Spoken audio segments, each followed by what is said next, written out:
Hello everyone. आज हम एक सिंपली सपोर्टेड बीम का न्यूमेरिकल सॉल्व करेंगे। इस न्यूमेरिकल में हमें एक simply supported beam A B दी हुई है।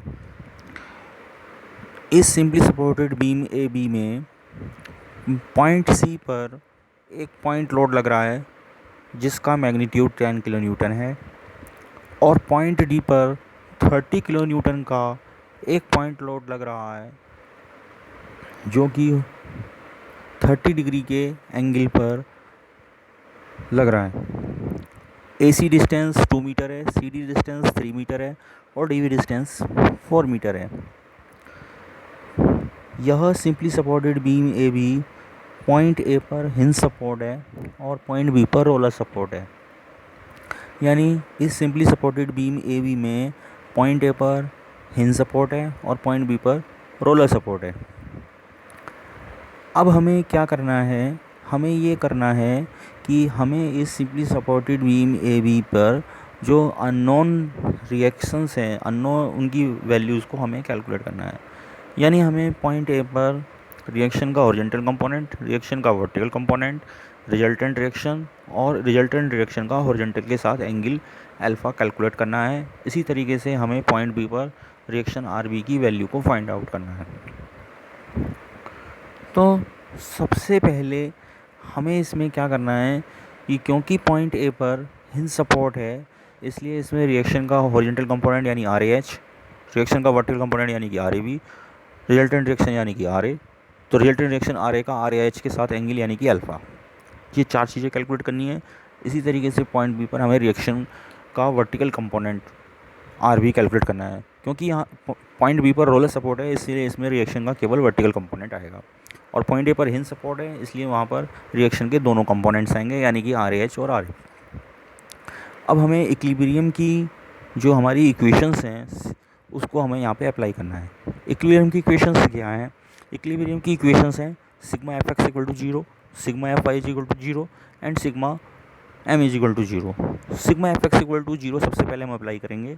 Sigma F X equal to 0 में जो सिग्मा एफ एक्स है वो इस बीम ए बी के ऊपर जितने भी फोर्सेस लग रहे हैं उन सभी फोर्सेस के हॉरिजॉन्टल कंपोनेंट्स का अलजेब्रिक समीशन है, बीजगणितीय योग है।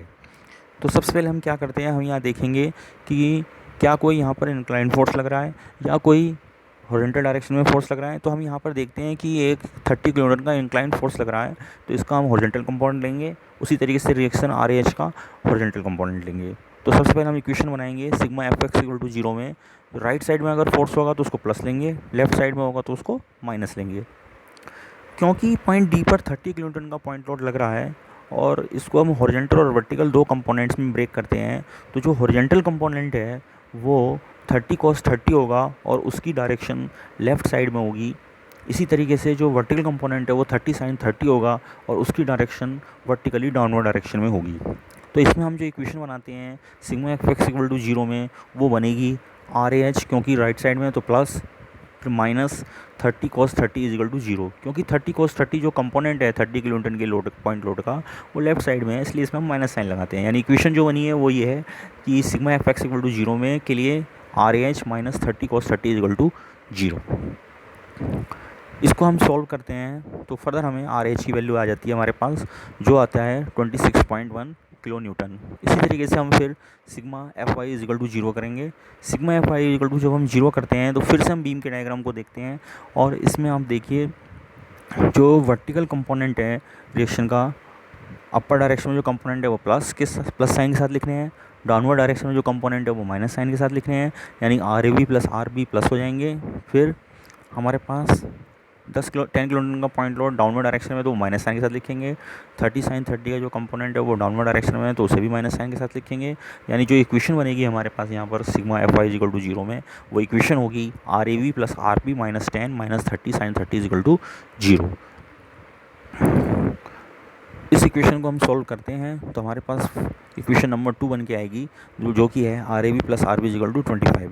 फिर हम तीसरी इक्वेशन लगाएंगे इक्विलिब्रियम की, sigma M A equal to zero. Sigma M A equal to zero में हम क्या करते हैं, sigma M A equal to zero में इस बीम ए बी के ऊपर जितने भी फोर्सेस लग रहे हैं उन सभी फोर्सेस की वजह से हम पॉइंट ए के अबाउट मोमेंट्स कैलकुलेट करेंगे और उसका फिर हम अलजेब्रिक समेशन करेंगे। तो उसके लिए हम सबसे पहले क्या करेंगे कि जो रिएक्शन आर ए है उसके जो कंपोनेंट्स हैं आर ए एच और आर ए बी, यानी रिएक्शन का हॉरिजॉन्टल कंपोनेंट और रिएक्शन का वर्टिकल कंपोनेंट, वो दोनों एक्चुअली में उनका जो पॉइंट ऑफ एप्लीकेशन है वो पॉइंट ए है। यानी जिस पॉइंट के अबाउट हमें मोमेंट ले रहे हैं उसी पॉइंट से इन दोनों फोर्सेस की लाइन ऑफ एक्शन पास कर रही है। तो आर एच और आर ए बी की वजह से जो मोमेंट है वो इस पॉइंट पर वो जीरो हो जाएगा। फिर 10 किलोमीटर की पॉइंट लोड की वजह से जो मोमेंट होगा पॉइंट ए के अबाउट, उसकी जो वैल्यू होगी वो force into distance, force into perpendicular distance, यानी 10 इंटू 2। और ये जो मोमेंट क्रिएट करेगा वो होगा क्लॉकवाइज। तो क्लॉकवाइज मोमेंट को हम माइनस साइन के साथ लिखते हैं, तो इसलिए इसमें हम -10 इंटू 2 लिखेंगे। इसी तरीके से जो 30 किलोन्यूटन का पॉइंट लोड है वो उसके दो कंपोनेंट्स हैं, हॉरिजॉन्टल कंपोनेंट और वर्टिकल कंपोनेंट। तो इसमें हम देखते हैं कि जो 30 किलोन्यूटन का पॉइंट लोड है उसका जो हॉरिजॉन्टल कंपोनेंट है 30 cos 30, वो एक्चुअली में उसका जो पॉइंट ऑफ एप्लीकेशन है वो पॉइंट डी है, यानी उसकी जो लाइन ऑफ एक्शन है वो पॉइंट ए से पास कर रही है। इसकी वजह से जो मूवमेंट होगा वो जीरो हो जाएगा। फिर 30 sin 30 जो है जो इसका कंपोनेंट है वर्टिकल कंपोनेंट, उसकी वजह से जो पॉइंट ए के अबाउट मूवमेंट है उसके लिए हम क्या करेंगे 30 sin 30 लेंगे इसका मैग्नीट्यूड, और इसकी डिस्टेंस जो है पॉइंट ए से कितनी हो जाएगी 5 मीटर। और इसकी वजह से जो मूवमेंट होगा वो उसकी जो वैल्यू होगी वो होगी 30 sin 30 इंटू 5। क्योंकि ये क्लॉकवाइज मूवमेंट है इसलिए इसमें हम माइनस साइन लगाएंगे। फिर पॉइंट बी पे जो रिएक्शन है आर बी वो वर्टिकली अपवर्ड डायरेक्शन में है, तो इसकी वजह से जो मूवमेंट होगा उसकी जो वैल्यू होगी वो होगी आर बी इंटू 2 + 3 + 4, यानी R B into point B की पॉइंट ए से डिस्टेंस। तो पॉइंट बी की पॉइंट ए से डिस्टेंस कितनी है 4 + 3 + 2, यानी कि टोटल 9 मीटर, यानी आर बी इंटू 9। क्योंकि ये एंटी क्लॉकवाइज मूवमेंट क्रिएट कर रहा है पॉइंट ए के अबाउट रिएक्शन आर बी, तो इसकी वैल्यू होगी +9 इंटू आर बी। तो फाइनल इक्वेशन जो बनेगी sigma M equal to zero में वो बनेगी -10 इंटू 2, फिर -30 sin 30 into 5 plus 9 into R B equal to zero. इस इक्वेशन को हम सॉल्व करते हैं तो हमारे पास रिएक्शन आर बी की वैल्यू है जो कि 10.56 किलो न्यूटन है। इस वैल्यू को फिर हम इक्वेशन नंबर 2 में पुट करते हैं। इक्वेशन नंबर 2 में पुट करने के बाद हमारे पास जो वैल्यू आएगी वो आर ए बी की आ जाएगी। जब हमारे पास आर ए बी की वैल्यू आ गई तो फिर हमारे पास फार्मूला है रिजल्टेंट रिएक्शन कैलकुलेट करने का, R A equal to R H square plus square root of R H square plus R A B square. इस फार्मूले में हम वैल्यूज़ पुट करते हैं तो हमारे पास जो रिजल्टेंट रिएक्शन है उसकी वैल्यू हमारे पास आ जाती है 29.83 किलो न्यूटन। फिर जो रिजल्टेंट रिएक्शन है उसका हॉरिजॉन्टल के साथ आर एच के साथ जो एंगल है वो निकालना है हमें, तो tan alpha equal to R A B upon R H. तो इसमें हम आर ए बी और आर एच दोनों की वैल्यू को पुट करते हैं, तो 14.44 अपॉन 26.1, तो tan alpha equal to 0.55, alpha equal to tan inverse 0.55, तो alpha will be equal to 28.81 degree. इस प्रकार से हम यहाँ देखते हैं कि आर एच और आर ए बी दोनों वैल्यूज़ हमारी पॉजिटिव आ रही है, तो इसका मतलब हमारे पास जो इनकी डायरेक्शन है वो सही है। इसी तरीके से हम रिजल्टेंट इन दोनों की जो रिजल्टेंट डायरेक्शन है आर ए उसकी वैल्यू को हम कैलकुलेट कर लेते हैं, और उसका आर एच के साथ जो एंगल है अल्फा एंगल है जो कि हमने यहाँ पे कैलकुलेट कर लिया। ये इसका जो हमारे रिजल्टेंट डायरेक्शन है पॉइंट ए पर आ रहे वो हमने यहाँ पे कैलकुलेट कर लिया है।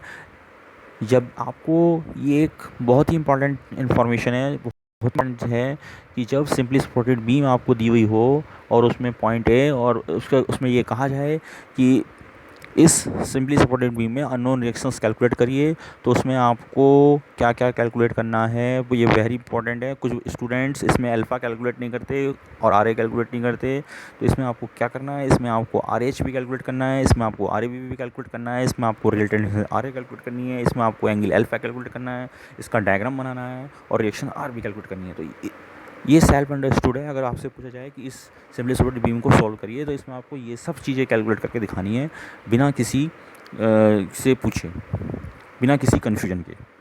ओके,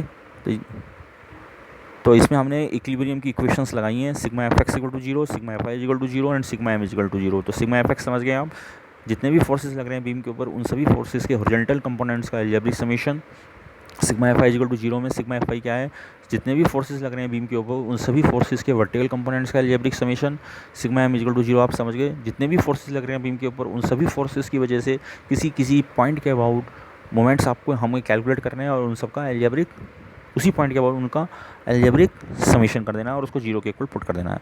तीनों इक्वेशंस में सबको जीरो के इक्वल पुट करना है, यानी sigma F X equal to zero, sigma F Y equal to zero and sigma M equal to zero. बस ये तीन इक्वेशंस हमें याद रखनी है और इन तीन इक्वेशंस में हमें वैल्यू रखना आना चाहिए। तो इस न्यूमेरिकल में हमने ये सीखा कि हमें एक simply supported beam A B दी हुई थी जिसमें कि एक पॉइंट सी पे एक पॉइंट लोड लग रहा था और उसी की तरह से पॉइंट डी पर भी एक पॉइंट लोड लग रहा है, लेकिन इसमें हमें दोनों में अंतर है। पॉइंट सी और पॉइंट डी दोनों पे पॉइंट लोड लग रहे हैं, लेकिन पॉइंट सी पे जो पॉइंट लोड है वो वर्टिकल डायरेक्शन में है और पॉइंट डी पर जो पॉइंट लोड है वो इंक्लाइंड है, यानी इसमें वर्टिकल पॉइंट लोड और इंक्लाइंड पॉइंट लोड दोनों का कंसेप्ट आ गया। तो आशा करता हूँ कि ये क्वेश्चन आपको समझ में आया होगा न्यूमेरिकल। Okay, thank you.